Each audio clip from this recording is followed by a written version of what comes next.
Welcome to this explainer. Today, we're unpacking what has to be one of the most unbelievable, literally chilling true stories of modern espionage and terrorism.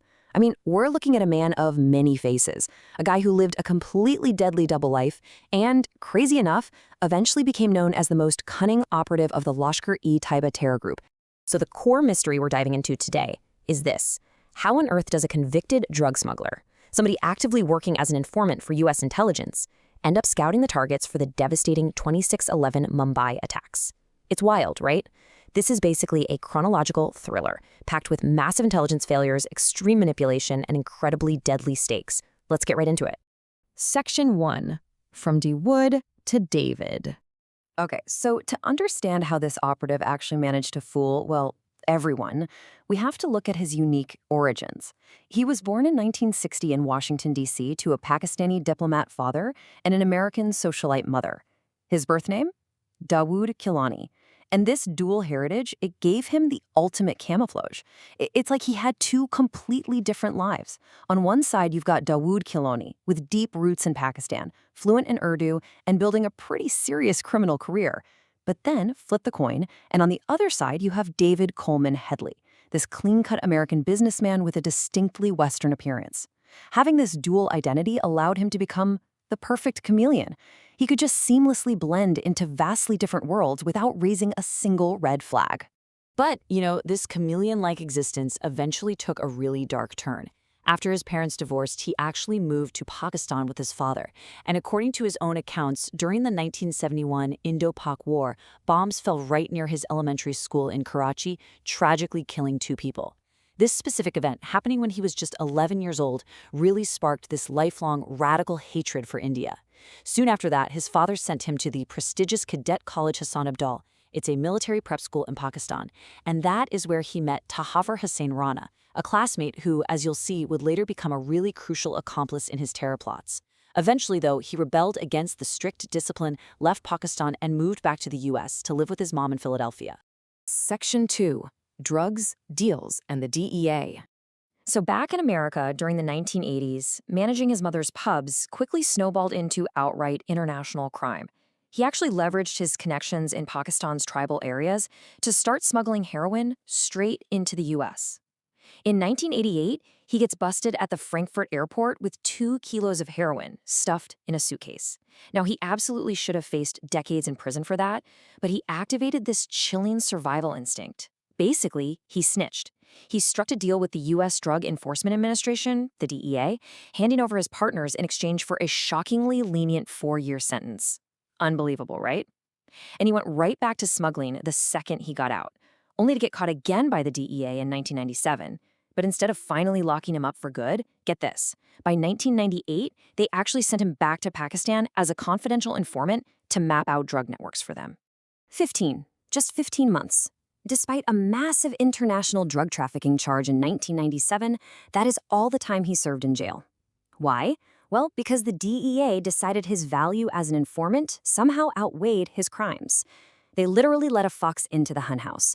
They were completely unaware that while he was supposedly sniffing out drug networks for them, his own interests were rapidly and dangerously shifting toward global terrorism. Section 3. Radicalization and terror training. Now, the late 1990s and the post-9/11 landscape marked a massive, pivotal shift.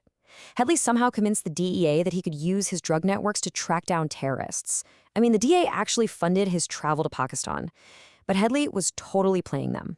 Instead of hunting terrorists, he was joining them. Just consider this escalation.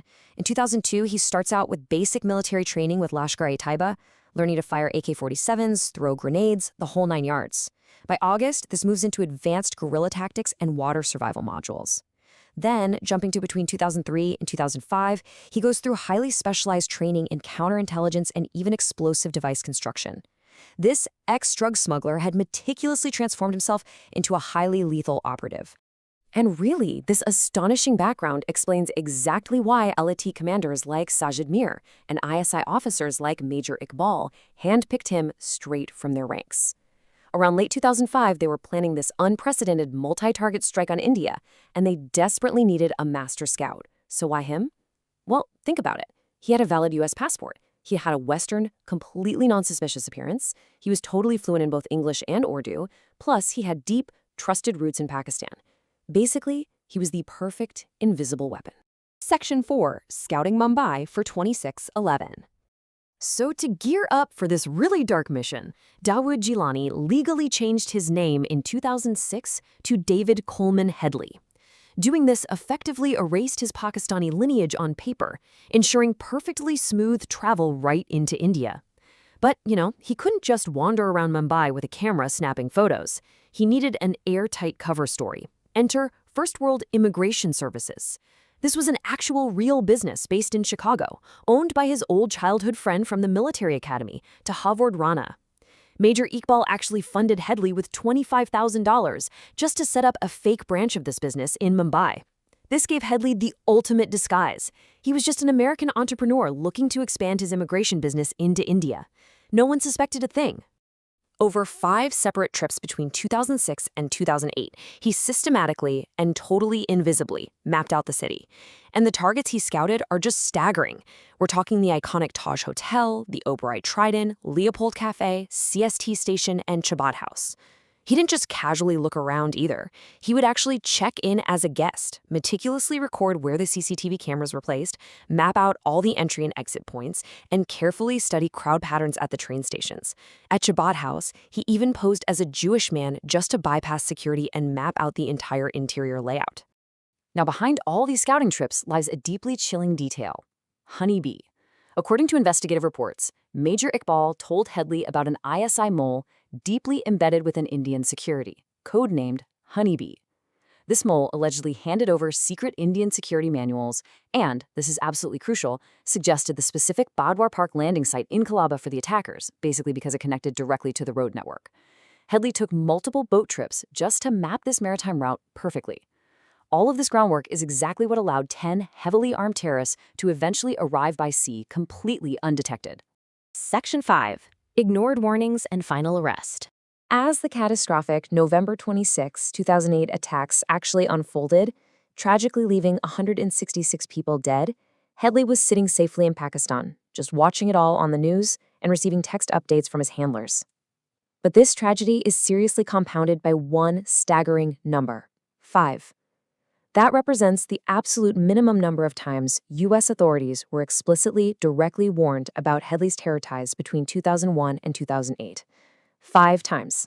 And these warnings, they didn't just come from anonymous tips line callers. They came from his own wives. Following a domestic dispute, his American wife warned the FBI's Joint Terrorism Task Force in 2005 all about his Lashkar-e-Taiba training. Then, fast forward to 2007, his Moroccan wife went directly to the U.S. Embassy in Islamabad. She literally told them, "I don't know who he is, but he is either a terrorist or working for you." She even showed them photos of him hanging out at the Taj Hotel. Yet somehow, every single red flag was tragically ignored by the very system that had originally cultivated him. And as shocking as it sounds, Headley actually didn't stop after Mumbai. Nope. By 2009, he was right back at it, this time collaborating with Al-Qaeda on a brand new plot, codenamed the Mickey Mouse Project. This was a planned, coordinated strike against a Danish newspaper in Copenhagen, specifically for publishing cartoons of the Prophet Muhammad. Headley used his exact same immigration business cover to travel to Denmark. He shot 13 different surveillance videos of the newspaper's offices and the nearby military barracks. But finally, this time around, his movements in Europe caught the attention of British intelligence, who immediately alerted the FBI. So, the FBI finally corners and arrests him in October 2009 at a Chicago airport. He was caught totally red-handed, with the surveillance videos of Mumbai and Denmark right there in his luggage. So, facing overwhelming, absolutely undeniable evidence for scouting an attack that killed 166 people, including 6 Americans, how on earth did he avoid the death penalty? Well, he just did what he always did, right? He activated his survival instincts. He managed to secure the ultimate plea deal. He betrayed absolutely everyone: Lashkar-e-Taiba, Al-Qaeda, the ISI, and even his lifelong friend Tahavord Rana. He offered the U.S. full, total cooperation, just spilling everything he knew about these global terror networks. and in exchange, he received a 35-year sentence, completely avoiding the death penalty and officially blocking any chance of extradition to India. Now, his testimony did provide the world with undeniable proof of state sponsorship behind the 26/11 attacks, but it came at the massive cost of giving a master manipulator a way out of the ultimate punishment. This entire story really forces us to ask a deeply provocative question. When a system completely relies on the survival instincts of a career criminal, who is truly in control? Is it the handler or the informant? Headley literally played intelligence agencies and terror groups against each other for decades, operating right under the radar the entire time. It's a genuinely dark reality of global intelligence, and it leaves us really questioning the true cost of those kinds of compromises. Well, thank you so much for joining me on this explainer. I really hope this helps clarify the incredibly tangled, chilling web of David Coleman Headley. Keep questioning, keep learning, and I'll see you next time.